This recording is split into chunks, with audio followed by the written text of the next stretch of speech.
Hi friends, this is immigration attorney Christian Alvarez, and I wanted to take a few minutes today to talk to you about the latest memo that was released by DHS, and it is addressing the DACA program. So I just wanted to talk to you about how that's going to affect those of you who were interested in applying for DACA for the very first time, as well as those of you that already have DACA and are interested in filing a renewal application. I'm gonna try to make this video as quick and informative as possible. This is the memo that was released yesterday. It was released by the Acting Secretary of DHS, Chad Wolf. He sent out this memo to the 3 immigration agencies, which is CBP, ICE, and USCIS. And what they're basically saying is, we know there's all this drama behind DACA. And by drama, I mean the case went all the way to the Supreme Court and the federal courts and whatever it is.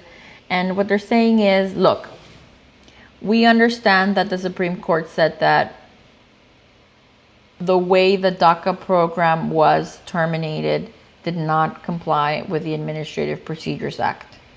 Therefore, we are going to be reconsidering this DACA policy. And in the meantime, while we reconsider what's going to be happening to the policy, I want to read this. In accordance with the Supreme Court's decision, I am determined to give careful consideration to whether the DACA policy should be maintained, rescinded, or modified. All right. So in the meantime, they're going to be implementing the following rules. And so I'm going to be posting a link to this memo in the very bottom if you want to read it, but I'm highlighting in here only the points that are really the meat and potatoes of the memo. And the first change they're going to be making is that they are instructing USCIS, DHS is instructing DHS is instructing USCIS to reject all initial DACA requests. So I know that myself and other immigration attorneys were really excited just like a week ago to encourage applicants to apply for DACA for the very first time because of a federal court ruling. But right now, it seems that USCIS has been informed, hey, you need to reject these initial applications. If you already sent out your initial DACA application, they will be refunding your fee, and you will be allowed to apply for DACA again in the future should DACA be should the rule be changed again. For those of you who have DACA already and have a renewal pending or will be renewing, this next bullet point applies to you. So it says right here, adjudicate all pending and future properly submitted DACA renewal requests and associated applications for employment authorization document.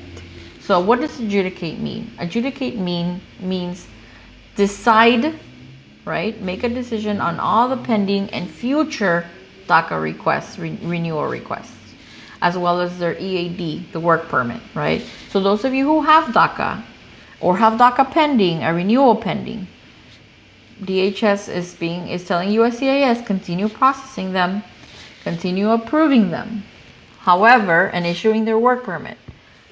Next point, that applies to you too. Limit the period of deferred action to just 1 year. So we know that DACA was being issued for 2 years at a time.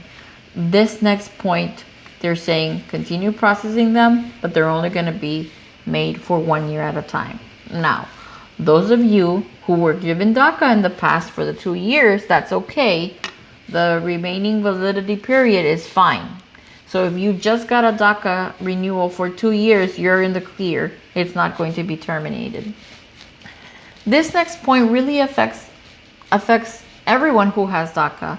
It says reject all pending and future I-131 applications for advanced parole and refund all associated fees, absent exceptional circumstances.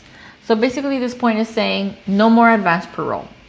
I understand that this last part says absent exceptional circumstances, meaning I'm going to get this question. Oh, does that mean that if I can show I have an exceptional circumstance that I can apply? Technically, yes. But let's take a look here at the wording. Reject all pending applications and refund associated fees. It sounds to me like they're saying, no, we're going to just terminate advance parole. I don't know if you want to take your chances on applying and arguing that you have an exceptional circumstance. I guess you can, but in reality, this wording seems like they're just going to reject all of them. I mean, it literally says reject all. For those of you who have advanced parole and it's still valid, it's not going to be terminated. So that's okay. If you have a valid advanced parole, you can still travel. This other point says that exercise its discretionary authority to terminate or deny deferred action at any time when immigration officials determine that termination or the denial of deferred action is appropriate. What does this mean? It means that USCIS has always had the authority to take away DACA from you if they find it appropriate to terminate it from you. This has always been the case. Most people who have DACA terminated are individuals who have been charged with a crime, arrested, convicted of a crime. So if that is not the case, it should not. They should not just come to you and tell you that it's going to be taken away, right? As long as individually, right? And then the next point is continue to comply with the information sharing policy. What does this mean? Information sharing policy. I thought that my information would not be going to ICE. That's what I get a lot from some people. The answer is no, you're incorrect. Your information can be given to ICE by USCIS if ICE asks for it. So USCIS normally doesn't give this information to ICE point blank, right? If ICE wants to put someone in removal proceedings, remember ICE is under the agency of what? DHS. It's under a DHS agency, and so is USCIS, right? If ICE wants to ask USCIS for a copy of your whole immigration file so they can use it against you in court, they can. So this is where it's very important to make sure that any information you share with USCIS, that you have an immigration attorney take a look at it, approve it, right? Make sure that your renewal applications and any supporting information isn't going to hurt you later, or isn't done inaccurately, where immigration may later on think that you're lying about something. And that has happened. Some people come to me and tell me, my application was just filled out by someone who wasn't an attorney. Half of the information is from someone else's, who also wanted to apply for DACA. So is this going to hurt me later? And the answer is it can come to hurt you later if they believe that you are being dishonest. So make sure that you have your renewal applications done by an attorney. And I really want to say to those of you who say, well, I've done my application on my own many times, keep a record of your applications that you have been filing, because it's very important that you are aware of what has been filed in the past for you. That's it, guys. I mean, as far as DACA goes, these are the main points. I want to just end this video with a few things. One, I want to say, those of you who are seeing this and saying, man, this is really sad. I wanted to apply for DACA for the first time, and now I see that I can't apply. I want to tell you, don't give up. Continue collecting your documents. Immigration rules change all the time. And I know that there will be a time where this information will be needed from you. And it's important to make sure you collect these documents now before you lose them, before, your house may burn down. I've had people tell me that my house burned down and I don't have any documents. So make sure you collect your records. Even if you young kids, I mean, including myself, we don't like to be swimming in paperwork. So everybody's kind of pushing towards this digital green world. Scan them, right? Use your phone, take a picture of your documents, of your high school diploma, of everything, and scan it and keep it somewhere organized, because you will need this in the future. I'm pretty positive that there will be something for you in the future.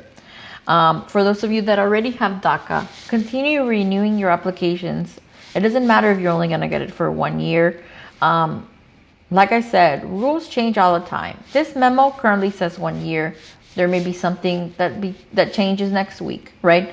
This video I'm making, it's valid today, July 29th to 2020. It may not be valid next week.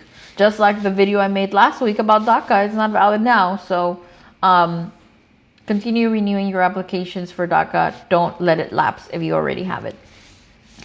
And my other point number 3 I want to make is those of you who are, without DACA or without any immigration status, please encourage your friends and family that know you, that know how hard you've worked to establish your life, your career. Please talk to them and encourage them to vote this November.